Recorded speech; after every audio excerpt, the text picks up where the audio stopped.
Hey, welcome to another exciting Tech and Venture Brown Bag.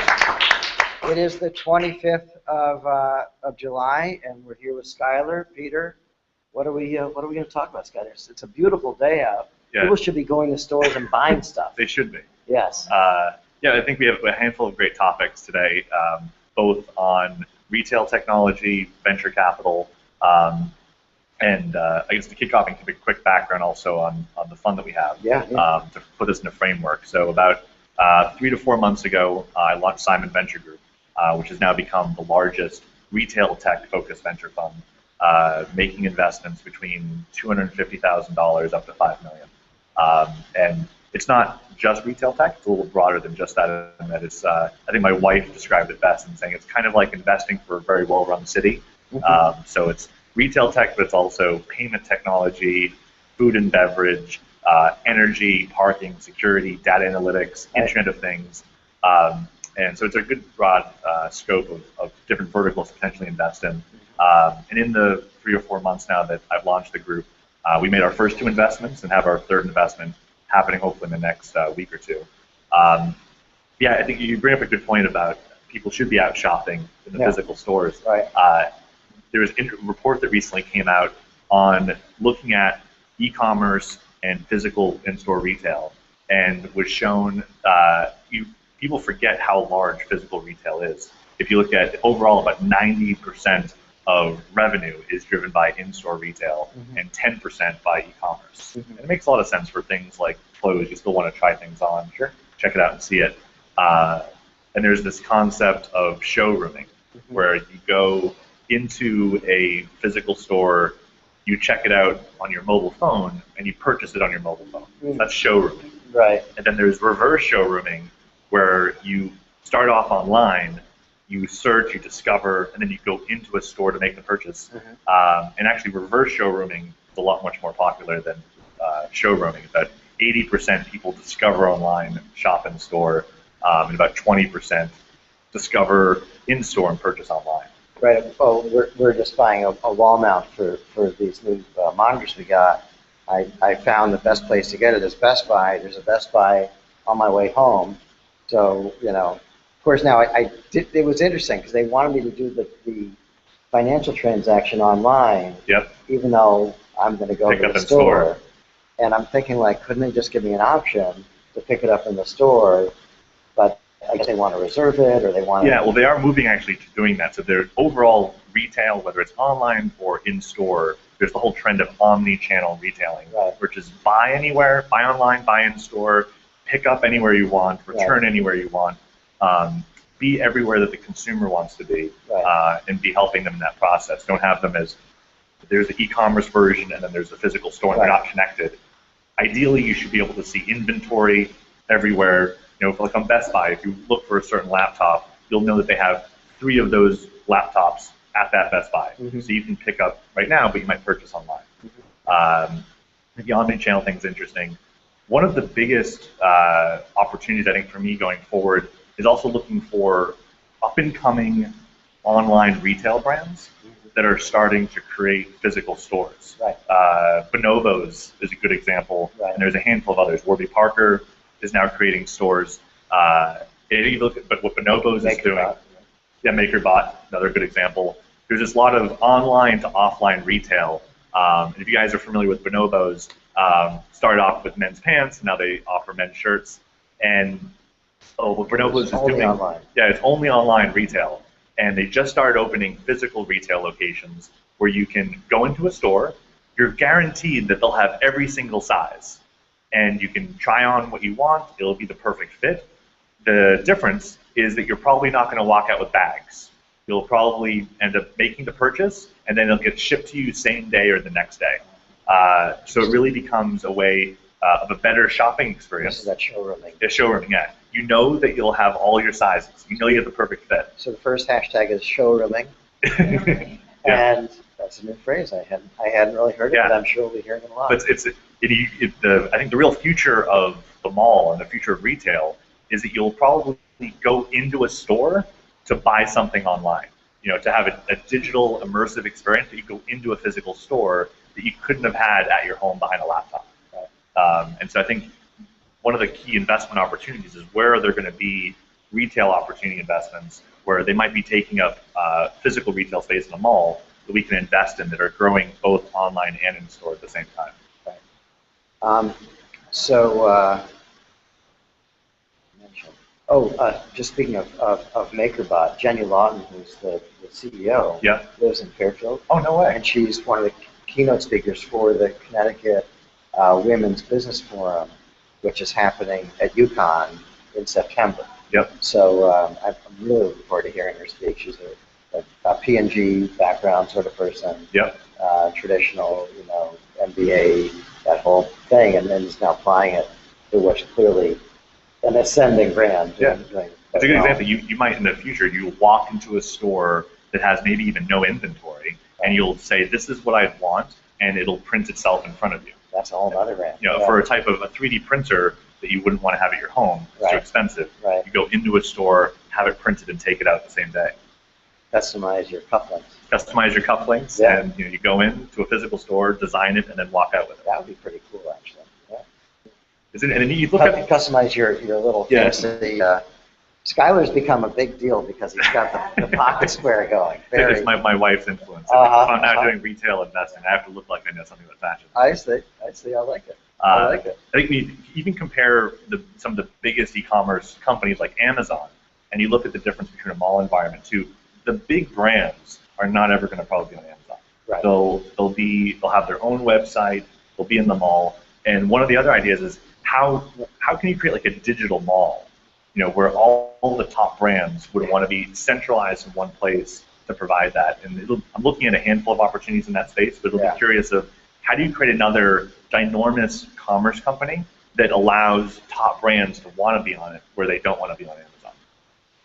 It's an interesting, especially for the more exclusive brands. It's a different sort of story, and interesting. Do you have any thoughts right now about Amazon in general? I mean, you probably think about them a fair amount. A lot. And one of the things that I think... The earnings report just came out. Was it today? No, yesterday. It wasn't great. It wasn't positive. It was negative. Yeah. But still, they're still a giant, obviously. They're a giant, but they really are their behavior is predatory in many of the categories. Mm-hmm. And so they're willing to take a loss in many areas and then eventually put those competitors, in a defensive position. Correct. Continue to grow, turn that area profitable. It's sort of like they're, it sounds like a bad sci-fi movie, right? Amazon, them and then you. In a lot of ways, Amazon is trying to become the next Google, right? They're hitting every category other than search. Mm-hmm. They have media. They're doing delivery. Right.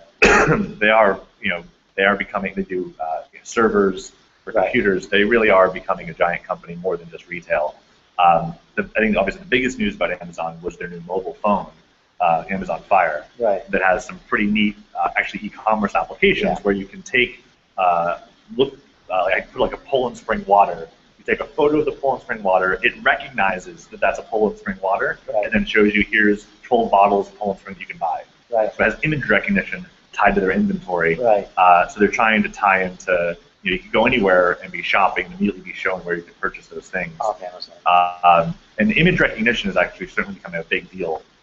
Whether it's knowing exactly what that is or knowing what type of thing it is in the image, then be shown where you can go buy it. Well, I was at an event in New York a few weeks back, and someone actually had the new Amazon Fire phone. He was an Amazon employee. I won't name his name because he actually had the prototype with him, and he let me hold it, and it's pretty damn slick. Yes. It's really meant to be a one-handed phone. So you flick your wrist a little bit, and a menu screen pops up. There's all sorts of apparently there's several cameras on it, so it's really it has four cameras. Yeah. Yep. So it does all sorts of stuff with regards to knowing it's where it is. It's sort of aware through some math. It's recognizing your head of where your eyes are as you're moving it. Right. So they're definitely putting technology in there. It's not just this is our strategy. It's like this is our strategy, wrapping it with a lot of technology features. It's interesting. One of the things Amazon's doing with their distribution centers is they're trying to make predictive analysis of when you're going to be making your next purchase and having those items in the closest warehouse before you even make the purchase. But like this person typically buys toothpaste, every month. Therefore, we're going to send an extra thing of toothpaste to the warehouse near you. So when you do make the purchase, it'll be delivered that much faster. So doing predictive inventory movements based on purchase transaction histories is interesting.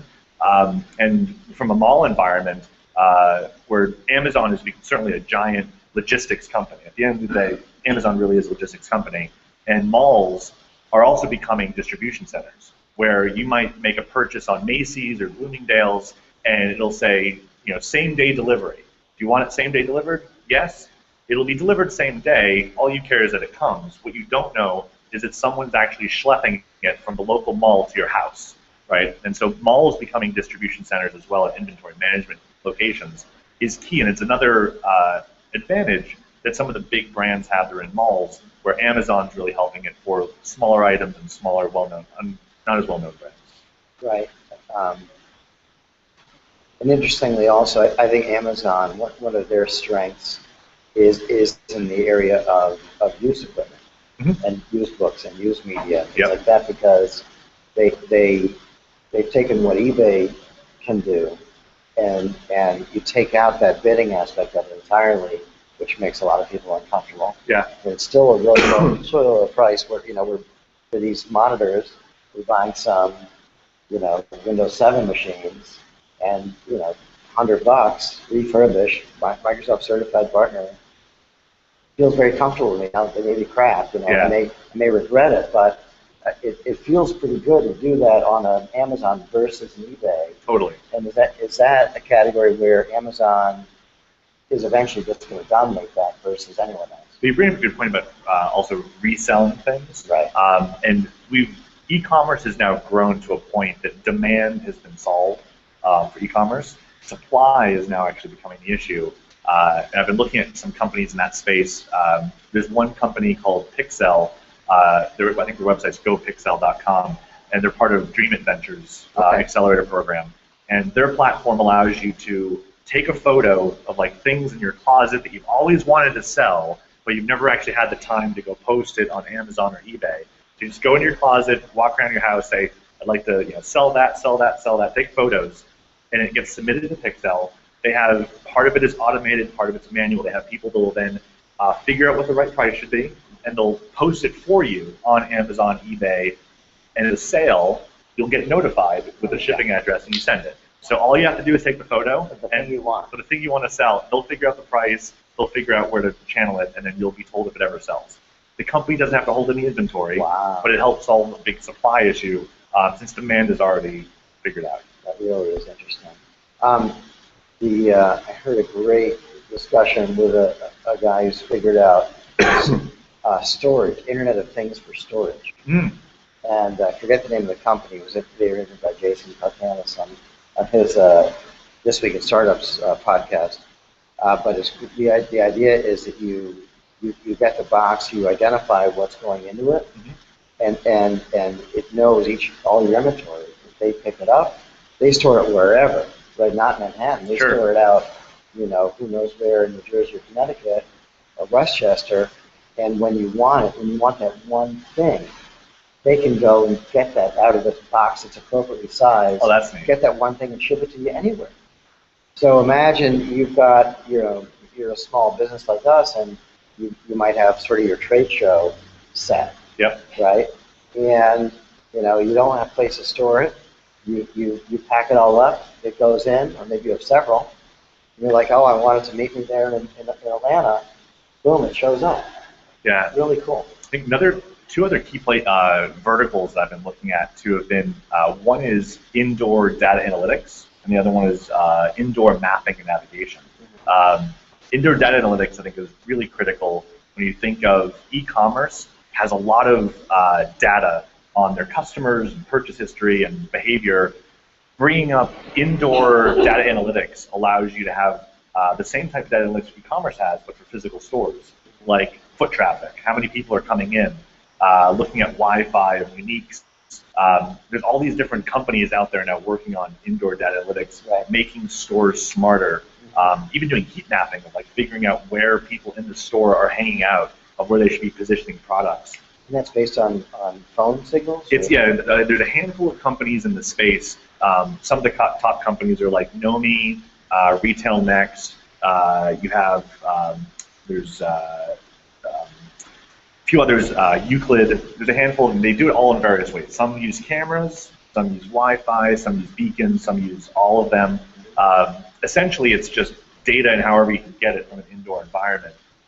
What I think I've realized is data analytics for data analytics' sake is not enough. Ultimately, you have to have actionable things that you can do with that data for retailers. And a lot of, whether you're a mom and pop retailer or a big brand retailer, you don't have all the time just to be analyzing data analytics.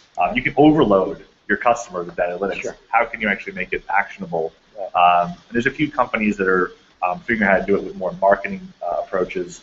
But I think that'll be a big one of how stores are becoming just as smart as e-commerce. And then the other industry vertical I'm looking at is indoor mapping and navigation. Google has pretty much now figured out, mapping much better than Apple. And the next frontier is indoor mapping and navigation, where GPS doesn't work. Wi-Fi barely works. You can use triangulation using one or two Wi-Fi networks, but it doesn't get you to the point of turn-by-turn navigation when you're walking through a building. And so indoors, I think really is how are you going to come up with technologies that allow you to go through a mall and maybe you've already figured out your top 5 retailers that you've already reserved clothes in that you want to go try on, or at least go check out. What's the most optimized route to walk through a mall to see those retailers? Or if you're in an office building and you want to go visit someone on the 15th floor of this place, just an easy way just to follow your cell phone of how to get there. So the trick here, I think, really is how do you do it without GPS? How do you do it without Wi-Fi? And there's been a handful of companies now trying to go at this, largely with cameras, by using photos. So I understand the value in a retail environment. Sure. You'll get, map out your shopping experience. And I guess the issue is that you don't always have Wi-Fi available, and GPS can get screwed up by the building infrastructure. Yep. You need to figure out some other Yeah, how else do it? And there's been interesting companies that have been coming up with strategies largely with photos, and even like just using the magnetic fields. Photo recognition seems to be the best. If you could go through and kind of do like a Google Street walkthrough, but with a backpack walking through an indoor environment where you take a photo and that establishes your current location. I am here, and then it just figure out where you are indoors, and then can give you turn-by-turn walking to the destination it knows you need to get to. And it can use the vibrations in your phone to count steps. It can use the magnetic field to figure out where you are.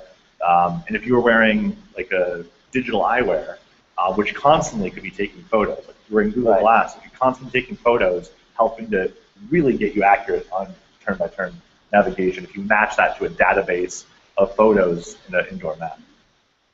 Yeah, interesting.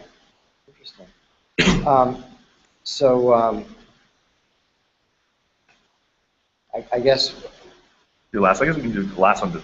Yeah, it's just good. Turning away from just retail technology for a second, but one thing that's been coming a lot when speaking with entrepreneurs in the past few weeks has been the concept of what every company ultimately needs to focus on is the magic ratio of making more money than you're spending. No matter what company you are, in order for you to be successful, you have to make more money than you spend. And the ratio typically is looking at your lifetime value of a customer needs to be higher than your cost to acquire and maintain a customer. And if you can't get that ratio to work, you're not going to survive and be sustainable. Right. I mean, the classic scenario is, we're going to figure out how to grow our funnel. Yep. And you want to get it to the point where it's mechanized, basically, where you know that for $1 in, you get $1.50. Yeah, you figure out that chug, the plug and chug ratio. If you can prove that, especially like angel investors in a seed round or your Series A financing, every future financing is going to be based on how well you've established your accuracy. You know really well your lifetime value, and you know a high probability of the cost to acquire that customer. So now, if I not just give you $50,000, but I give you $5 million, you'll be able to multiply that by three to five times. Yeah, as a marketing leader, we're constantly faced with this issue when we're getting into, what we spend on our web, which is pretty easy to justify regardless. Yep. What we spend on developing our own content, but then how we start to spread our efforts into some paid media and to see what's actually going on. Yep. And the real analytics experts build the right tools in place to really take you through not only the awareness, but as you leverage it to the channels. Okay, they clicked on a Facebook ad, they engaged, and they bought. And you should be able to track that the whole way through. Absolutely. And then there's math to apply, right? Well, Right. this percent fall off here, this percent fall off here, and then you end up with this at the bottom and this at the top. Yep. And you know how big your funnel needs to be, and then that defines how big your And spend the best entrepreneurs that I've met with follow that, and they're really applying lots of A/B testing to figuring out, they'll test out maybe 10 different marketing strategies, figure out where the best conversion is, and then start building up, putting more money towards the strategies that work. And you have to be, as a startup, if you raise a few $100,000, you don't have infinite resources, so you need to be putting that money to work in the most efficient way and show traction as soon as possible. So when you are pitching investors, you can say, look, I put $10,000 here, and I was able to show I got 30 to 40,000, and this is now working. I've really figured out where my channels are for acquiring customers, and I figured out how to really optimize revenue. What percent of the deals that you see come in with that actual bit of knowledge? Not very few. I think most times they're pitching. They're so focused also on pitching their concept, and they're not so much focused on pitching validation of the concept. And the ones that actually have like 1 or 2 slides that literally just show the solution they provided on lifetime value thoughts and cost to acquire thoughts are the ones that definitely are just a higher quality pitch, because ultimately that's what you're getting to.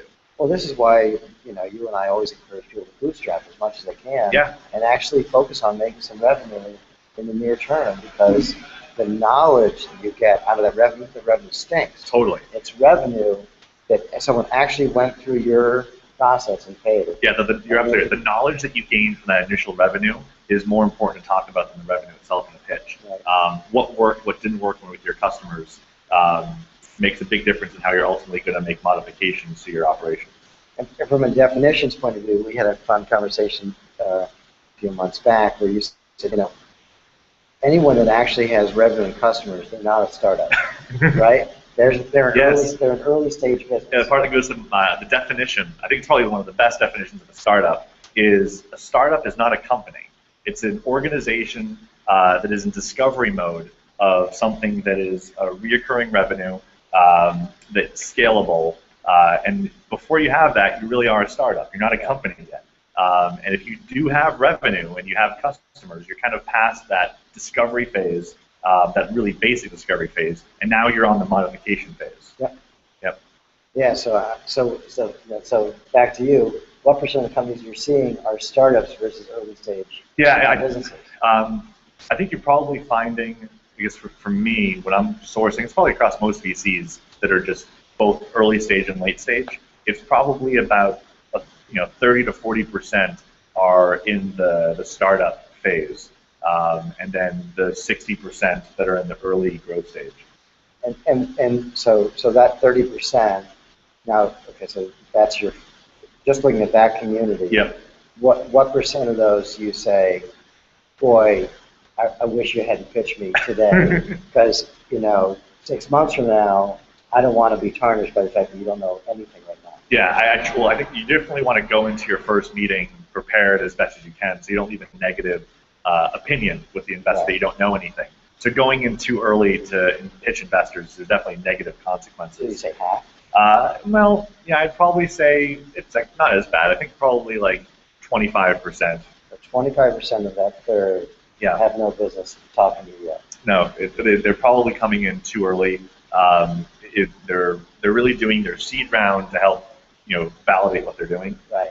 And they don't even really have a nested strategy to go out and do. They're still figuring that out. Yeah, I mean, the number of people that come to me and ask for introductions to VCs and angels before they've gone their validation is way too high. And but you need I think the trick with every entrepreneur is you need to be able to go beyond just the pitch of what your company is, but actually go how you're going to do the business. yeah, That's the key part. yeah, it's really interesting. Now, let's talk just generally about the startup world as you're seeing it. Mm-hmm. It feels like it's becoming a plank. It's a plank, a platform of American business right now. It's really in a different realm than it was, say, even 10 years ago. Well, yeah, from the .com era to now. Yeah. Actually, the company called PitchBook just produced their second quarter update on venture capital, showing the status of VC. And what you found is there's more capital, VC capital, that's being invested in the past 2 quarters that is on par. It's a little bit higher than the .com era. So that's gotten a few people scared, like, oh wow, there's more venture capital now than even the .com era. So are we approaching another bubble? But yeah, the maturity thing is the difference. You look at the number of companies at the seed stage being invested in versus later growth stage. Later growth stage is definitely being more VC capital because they're investing in more well-established companies. And even at the seed stage, those companies have just proven more because the cost it takes to create an internet startup now is so low, where the traction that investors are requiring is higher. Right. So you're not just, the people that are actually raising capital are gotten way past just the idea phase. They've started validating it. And it's a great luxury for investors in general because we can ask more of companies that are pitching us. Right. We don't have to give $500,000 for them to figure things out. They can bootstrap a lot more before we put our money in. Right. I mean, back in the day, you would have spent $100,000 at a minimum just to have a website that looked good and it gave some sort of that trustworthiness component before you can do any sort of transactions or media or whatever you're obviously server costs have come way down. Oh my gosh, yeah. Programming costs have come down, and it also what's opening up is new areas for venture capital where VC has typically stayed away, which is really tied to the Internet of Things, where robotics, the physical realm of robotics, was usually out of the realm of most venture capitalists. We were just focused on software. But as the cost of the Internet of Things and robotics has come down, you're seeing VC now starting to put money there as well. Right. And so I think it's overall it's an evolution of society as things decrease in cost in order to come up with new innovations. You see VC moving into those categories. It's really fascinating. So is anyone doing that sort of analysis of like sort of where the whole startup and venture world fits in the global economy? Is it I don't know where it relates to other elements of banking or other elements of new business forming. Sure. It's sort of taken over all new business forming, right? People think of everything as a startup. Yeah, it's one problem. I think some people even thought Facebook was a startup before it went public. And it certainly still has bugs, but it's hard to think of Facebook as a startup anymore. I think people confuse startup with internet technology, right? And that it's kind of blended together in general public minds. Right. I think you certainly are seeing that these tech companies are becoming such big parts of our society and big employers that they are becoming a bigger and bigger effect on the GDP and total employment, which is a good thing. The whole thought, when most people were probably in high school, college, and taught like basic economic theory, that most jobs are created by entrepreneurs, and that even with increases in cool technology and people losing their jobs because of technology, we've been able to come up with new types of things for people to work on. And you find that overall it becomes a higher quality and more intellectual person that it requires to do the job. But we're creating more jobs than we're replacing with technology, at least so far. Things like the self-driving car will be very interesting on big impacts to society, like taxi drivers. No more taxi drivers because all of taxis drive themselves. What do those guys do? Yeah. Tractor trailer truck drivers doesn't exist anymore. So what are you going to be able to do to transition those people in the economy to higher quality jobs, but also that requires more training? Right. Those are occasionally you'll have things like this that come up in society. There are such big impacts to the job industry, and the goal is that figuring out how to position them into new verticals to work in. It's really. I have faith in human society that they will have jobs. I just don't know what it's going to be yet. Yeah. Yeah. All right, let's assume people will still do something for money, and hopefully it's legal. Yeah. Agreed. The question. Yep.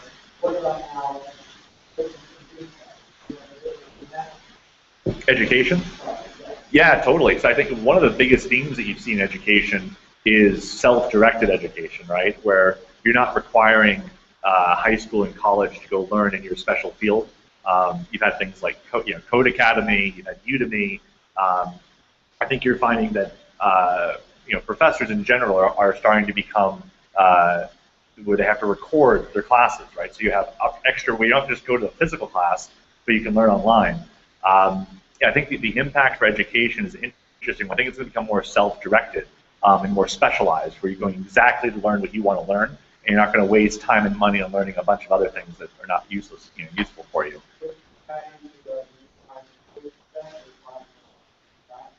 Yeah, it's a good. I'm not a specialist in the educational sector. I do retail technology. I think it's going to happen though across the board. No matter where you look, everyone's going to be moved to higher skill sets in the future. It's just that you have access to learning at such an earlier, younger life that 7-year-olds today are so much smarter than 7-year-olds a decade ago. So part of it is just kind of naturally built into society of what they know when they know it.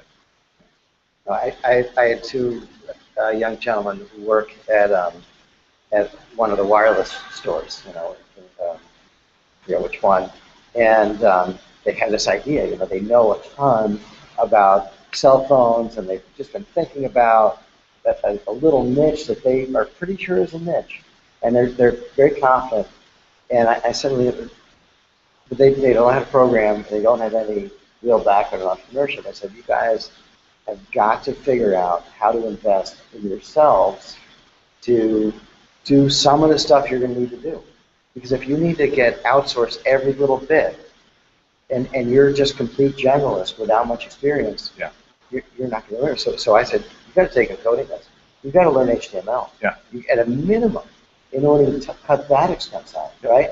And their product had nothing to do with that, but knowing some of those skills is so. I think just like everyone's essential. Required now to know how to use PowerPoint and Word, everyone will probably be required to have some basic knowledge of how to program. There is a growth of a space in programming, which is, can you figure out how to build programs without knowing code, just by like moving objects around into pre-programs it for you.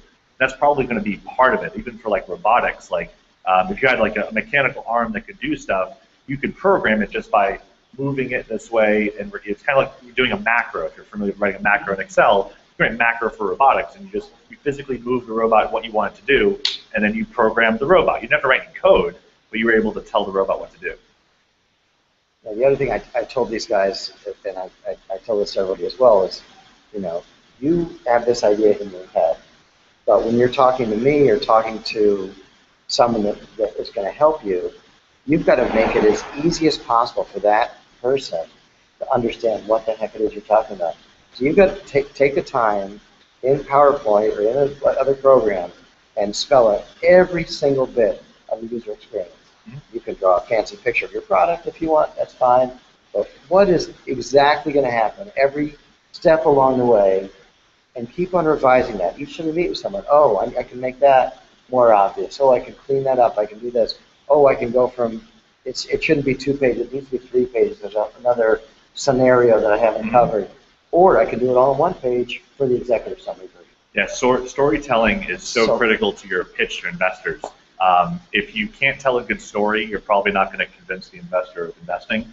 And the best way to tell stories is oftentimes from the customer's perspective and walk them through that journey. I think that sometimes, though, entrepreneurs do go overboard, and they try to put every piece of content about their company in the pitch. Right. And the thing to remember is that pitches are emotional sales. They're not content sales. You're not going to win me over by having every piece of your business in the pitch. You're going to win me over emotionally by believing in you that you are the right person that can execute this business. Emotional sale, not content sale. You show confidence, you show experience, you show passion. Yep. And then we've thought through all the scenarios, and we got more where to go, or whatever it might be. Yeah. And if you guys are looking for great pitch decks, there's a deck that I created called the Best Startup Pitch Deck online. It's become the #1 VC pitch deck on the internet. Just Google VC pitch deck, and it comes up the first few times on the first page of Google. Used by most of the accelerators in the U.S. now, most entrepreneurs. I think it's been viewed and downloaded 130,000 times, so it's definitely gotten out there. It's a free resource for all entrepreneurs to use to make better pitches, and hopefully for investors, we'll get better pitches and it'll make it easier to make investment decisions. Yes. Thank you. Thank you. Yeah. All right, I think we're open to any questions from the audience. Anybody? I've got a few. Oh, David? Yeah, I was struck when you were talking about the retail technology, about tracking the customer's experience in the store, and whether that might not be extended to adjusting the digital displays in the area in recognition of your preferences, or even ultimately rearranging racks or displays, or if it's not on an instant basis, overnight, or Father's Day, things rearranged by some remote understanding, perhaps the Internet of Things. Yeah, it's a great question. I'll repeat it for the audience and those watching online. So the question was, is within the retail environments, how interactive is it becoming with digital displays or things that are on the shelf? If most people have watched Minority Report now at some point, where Tom Cruise is walking through a mall and as he walks past a poster, the poster changes and even says his name. And we are definitely moving in that direction. I've looked at a handful of technologies over the past 5 months where if you're in front of a monitor next to products, it recognizes your face, knows if you're a male, a woman, a female, male, what age you are, what demographic you are, and presents you certain types of ads. And so that's already in existence and being deployed across a lot of retail environments. Other technologies I've seen is there's a camera up above looking down, and it looks at where your hand is grabbing. So if you're going for Pringles, it knows that Pringles are right there and will change a Pringles advertisement. If you then pick up like nachos, it'll show you a nachos thing. And it's just it's using Connect technology just to seeing where your hand is positioned on a shelf, which is pretty neat. But yeah, there's I don't think so. Yeah, Connect. Yeah, he was using Connect. He was doing all sorts of, I'd love to talk with him. Yeah, it's very interesting. And the key thing here is always on privacy, right? Making sure that you're not going so far that you're connecting personal identifiable information just with demographic. And I think that's the fine line where retailers are always going to be, and consumers don't want to feel like they everything about them, but they want to be helped in the experience of shopping. I've seen other things like even where you're trying on clothes, but you might be trying on digital clothes. And so you have a giant flat screen. It shows a jacket on me, but it's not a real jacket, it's just on the screen. And I can walk around, I can zoom in, and have that digital experience when shopping. It is curious how it'll be tied in with beacons. Beacons are probably the other big thing where beacons are becoming so small that you can put them on items, like you put it on the bottom of a Pringles cup, where you're being pinged on your mobile device wherever you're interacting with things. And beacons are low energy Bluetooth, and you can change the radius of when it pings a mobile device. So you could make it, I need it to be within 5 inches, or it has to be within 30 feet, and you're able to give in-app experiences. So if you're using an app, you can interact with it, or it can just turn on the device and you'll get a ping about it. And that can also be customized based on the type of person you are. So if you're walking into a store and they know something about you, but they don't know you're you, they can offer you a promotion just when you walk into the store. Or if you're if you're in the aisle of toothpaste, you can be given certain promotions on a particular toothpaste versus the others. Foursquare has been doing stuff like that for a long time. Walk down Manhattan, you would get a pop-up about. Yeah, so they're doing location-based rather than physical tagging. Right, I would, they're on a major push right now at Foursquare to move build their stuff. Yeah, it's really the question of it's like macro versus micro. Beacons allow you to be very specific on what you're interacting with versus just a GPS location. Right. Yeah, sure. Different aspect, you're talking about looking at the lifetime value of customers versus cost of acquisition. In lifetime value, you factor in influence that a person has on other sales. In fact, they become an active salesperson, right? So it's almost like the virality of having customers. If you have ROIs. Sure. Yeah, I think I don't factor in whether or not that sale will turn into other sales in the lifetime value on average. And again, it'll be different on case by case on the business model. But lifetime value of the customer is lifetime value of a customer, one customer. So the one thing you would factor in though is in doing year one lifetime value is easy. Lifetime value for years 2, 3, 4, 5, you need to be factoring a churn rate, right? The amount of money that the person will probably spend the second, third, fourth year is unlikely. It could go up, but it's probably more likely. You need to think of it as the average type of customer that you acquired. The average customer you acquired is probably going to start spending less over time. At least it's the most conservative way to do it. So as long as you're factoring in churn rate with lifetime value, then you're getting into a more accurate number. Makes sense. Are you involved in the space of augmented reality? Yeah, great. So the question was regarding, are you involved with augmented reality? Actually, my second investment I just made was in the augmented reality space. So the company is called Augmate. If you go to augmate.com, AUGMATE. So Augmate is a technology. So I just invested in them about a month ago. Co-investors in the company included Siemens, their venture fund, UPS Ventures for mail delivery invested in them. Some of the other top investors like DFJ, Tim Draper, the founder of DFJ, invested personally, Rothenberg Ventures. So what Augmate does, pretty impressive. It uses digital eyewear like Google Glass, and it helps create business apps for digital eyewear. So B2B. So the example would be, let's assume I'm a retailer and I'm a sales associate, and you're my customer. You say, I really like this dress. I can scan the barcode with my Google Glass, and I can get product information. And I can tell you information about the product. I can tell you what price it is. I can tell you if it's on sale. What else looks good with it? Yeah, what I can say, oftentimes a certain necklace is purchased with that dress. So I give you product recommendations. The people that usually buy this also buy that. I can tell you inventory, like I can tell you for sure right now we have that in your size. I don't have to go to the back, but I can tell you we have it. All from the product information, will be presented in my up in the cloud. So it's tied to databases. Just by knowing that product, it then ties to other database information.